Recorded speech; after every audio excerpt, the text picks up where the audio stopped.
Assalamualaikum warahmatullahi wabarakatuh.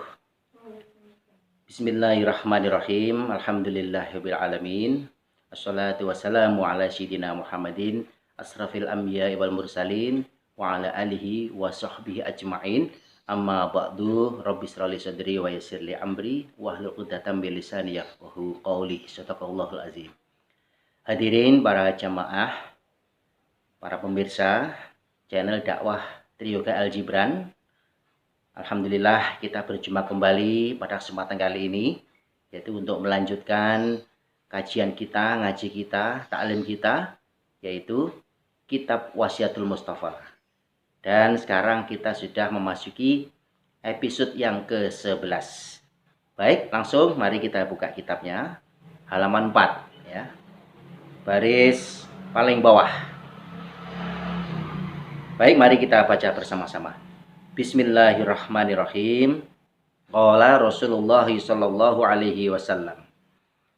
Ya Ali, alaika bisolati fi awqatiha. Fa innaha ra'su kulli fadilatin wa sanamu kulli ibadatin. Rasulullah sallallahu alaihi wasallam berwasiat kepada Sayyidina Ali bin Abi Thalib.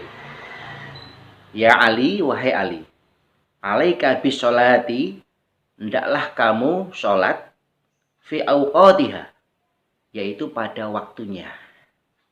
Fa innaha ra'su kulli fadilatin, maka sesungguhnya hal itu merupakan pangkal dari tiap-tiap fadilah. Wasanamu kulli ibadatin, dan puncak dari tiap-tiap ibadah. Jadi Rasulullah mengatakan, berwasiat, alaika bisolati fi awqatiha, hendaklah kamu sholat pada waktunya. Maknanya adalah sholat pada waktu sholat, tepat pada waktunya.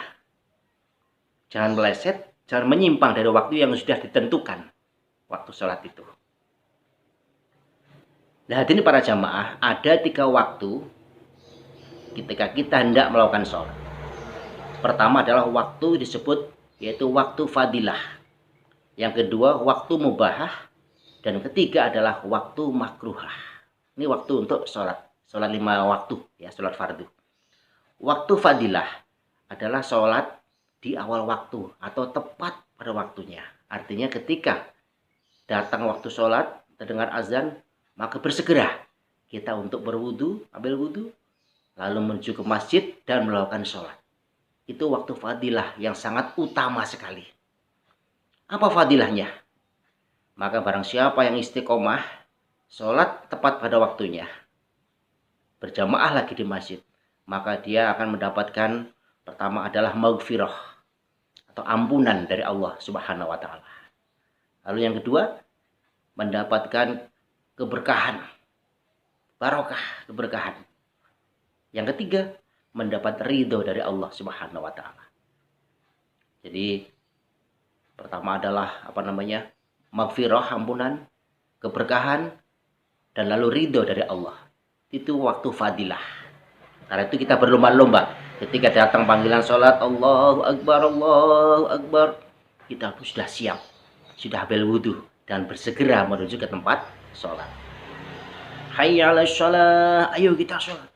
Hayya 'alal falah, ayo kita menuju kemenangan. Nah, itulah waktu fadilah. Lalu yang kedua, waktu mubahah.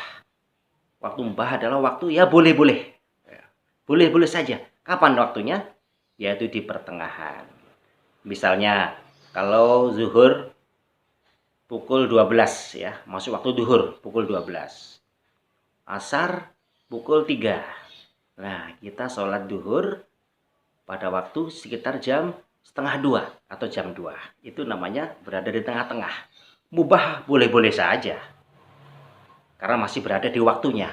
Namun fadilahnya, keutamanya tidak seperti di waktu yang fadilah. Tetap dapat maghfirah, namun keberkahannya kurang. Dan juga mungkin Allah ridho atau tidak, wallahu alam ya, mudah-mudahan Allah ridho. Namun keberkahannya kurang, karena kita di waktu yang mubahah tadi itu. Boleh-boleh saja, namun kurang ada keberkahan di situ. Dan yang ketiga, yaitu waktu makruhah. Makruh kan perbuatan yang boleh dilakukan namun sebaiknya dihindari. Itu makruh. Karena perbuatan makruh kalau terus-teruskan, dilakukan terus-menerus, bisa jadi akan menjadi haram. Jadi suatu perbuatan yang tidak berdosa, namun kita disuruh untuk meninggalkannya. Itu makruh. Kapan waktunya? Yaitu saat sholat di akhir waktu. Misalnya duhur jam 3, kita sholat duhurnya jam 3 kurang seperempat misalnya. Sehingga ketika sholat duhur, selesai sholat duhur istirahat sebentar, terdengar adzan asar. Lalu kita ngomong, loh baru sholat kok udah adzan asar nih? Udah adzan asar sih? Ya jelas saja, karena kita sholat duhurnya terlalu mepet dengan waktu asar, alias di akhir waktu. Itu makruhah. Karena itu tidak bagus untuk dijadikan kebiasaan. Maka apa fadilahnya? Allah alam ya. Ada yang mengatakan bahwa kalau orang yang terbiasa orang menjalankan sholat di waktu makruhah, maka dia hanya sebatas mendapatkan apa? Sebatas tidak mendapatkan dosa. Jadi seperti hanya menggugurkan kewajiban sholat saja. Tidak dosa memang, namun tidak dapat maghfirah, tidak dapat keberkahan, dan belum tentu dapat ridho dari Allah Subhanahu wa Ta'ala. Itu 3 waktu sholat. Boleh dicatat ya, waktu fadilah, waktu mubahah, dan waktu makruhah. Maka perintah Rasulullah dalam wasiat ini, alaika bisolati fi awqatiha, hendaklah kamu sholat pada waktunya. Maksudnya adalah di waktu fadilah, waktu yang sangat utama di awal waktu. Mengapa? Fa innaha ra'su kulli fadilatin. Maka sesungguhnya itu merupakan pangkal dari tiap-tiap fadilah. Jadi kalau kita ingin menginginkan banyak fadilah apapun, amalan-amalan kita dapat fadilah yang banyak, maka diawali dari sholatnya dulu. Yaitu di waktu yang fadilah tadi itu, di awal waktu. Karena ini merupakan pangkal dari setiap fadilah. Kulli fadilatin. Ra'sun kulli fadilatin. Pangkal dari tiap-tiap fadilah. Wasanamu kulli ibadatin. Dan puncak dari tiap-tiap ibadah. Subhanallah ya. Puncaknya ibadah itu ternyata di sini. Bagaimana orang bisa menjaga sholatnya ini. Yaitu di waktu yang fadilah ini. Karena dia betul-betul takut pada Allah. Begitu ada panggilan sholat, dia bersegera. Maka barang siapa yang bisa seperti itu, maka dia mendapatkan ini puncaknya ibadah. Subhanallah, dengan para jamaah di wasiat yang ke-11, episode 11 ini luar biasa sekali ya. Mendorong kita untuk bisa menjadi orang yang menjaga sholat kita. Ya, sholat itu kan ada kalanya ya malunas sholat. Hanya sebatas menjalankan sholat saja. Itu biasanya di waktu-waktu makruhah. Yang penting sholat, gugur kewajiban.